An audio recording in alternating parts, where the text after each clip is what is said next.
Assalamualaikum warahmatullahi wabarakatuh. Perkenalkan, nama saya Nana Nuraskia dari kelas 12 otomasi 4. Di sini saya akan membuat video resume terhadap apa yang sudah saya catat melalui video yang sudah diberikan. Di video itu menjelaskan tentang tutorial pemrograman sekuensial pada PLC. Membahas tentang kompetensi yang penting untuk kita agar bisa mahir di pemrograman PLC, karena prinsipnya adalah kalau kita belajar PLC udah fokus aja di satu PLC sampai itu mendalam. Kalau nanti akan berganti dengan PLC yang lain lagi, nanti akan jauh lebih mudah dapat kita daripada kita tahu sedikit-sedikit itu malah tidak menghasilkan apa-apa. Bagaimana kita membuat program ke PLC? Di dalam program PLC, karena nanti akan diaplikasikan ke industri. Gerakan yang ada di industri itu adalah gerakan sekuensial. Gerakannya selalu bergerak berurutan. Karena kontrol utamanya di industri adalah PLC, maka kompetensi penting yang harus dikuasai adalah bagaimana kita membuat program sekuensialnya. Di dalam logika, karena untuk syarat sekuensial berikutnya butuh input dan inputnya bisa menjadi logika tertentu. Kalau kita nanti mempunyai kasus, bagaimana kita menerjemahkan kasus itu ke dalam diagram sekuensial, bagaimana dari diagram sekuensial diterjemahkan ke dalam program PLC. Dari kompetensi ini nantinya sangat-sangat penting bisa diaplikasikan dari semua jenis PLC,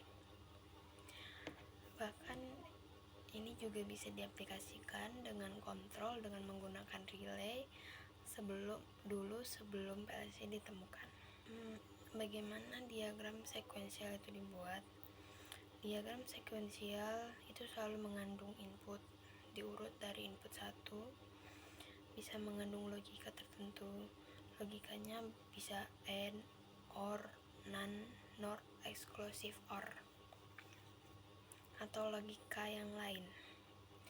Kalau input 1 ini aktif, maka yang terjadi output 1 akan aktif.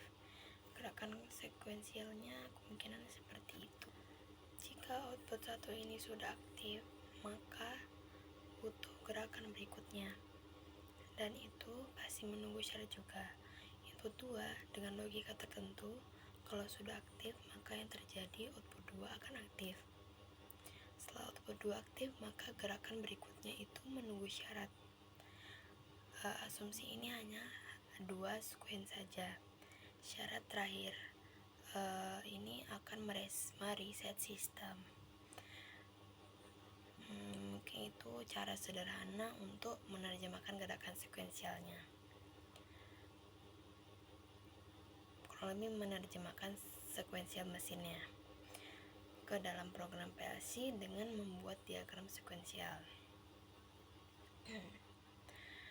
Di dalam logika, sebagai syarat input yang bisa berupa logika AND.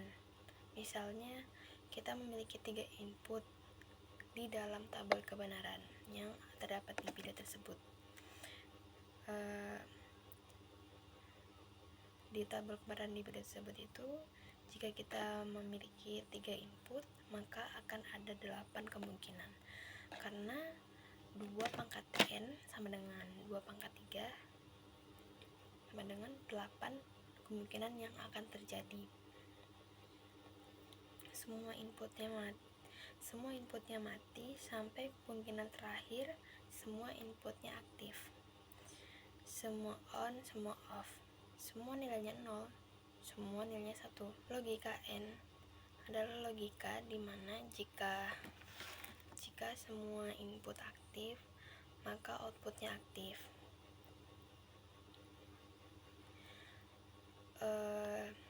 itu disambungkan secara seri ke PLC. Kalau logika OR, satu saja input yang aktif, ia akan aktif. Kalau tidak ada yang aktif, ia akan mati. Dan ini disambungkan secara paralel. Input NAND itu adalah not NAND. Kalau di sana 0, misalkan di N itu 0, berubah menjadi 1 di NAND-nya. Kalau N satunya terakhir, kalau N satunya di terakhir, kalau NAND 0-nya yang terakhir. Logika NOR itu adalah not OR. Maka di OR-nya 0 akan berubah menjadi 1 NOR. Not OR. Maka semua yang 1 berubah menjadi 0. Logika XOR atau exclusive OR. Minimal 1 atau 2 saja input yang aktif, maka ia akan aktif. Jika tidak ada, dia 0. Jika tiga-tiganya dia 0, misalnya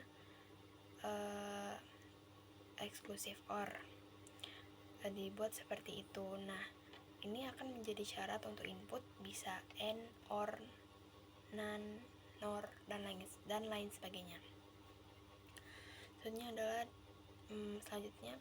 diagram sekuensial ini disimplikasi dari sequential function chart. Jadi nanti masih ada lagi percabangan dan lain sebagainya. Tapi basicnya gimana nanti menerjemahkan kasus ke dalam diagram sekuensial ialah kompetensi penting yang pertama. Mungkin hanya itu saja yang dapat saya sampaikan. Kurang lebihnya mohon dimaafkan. Wassalamualaikum warahmatullahi wabarakatuh.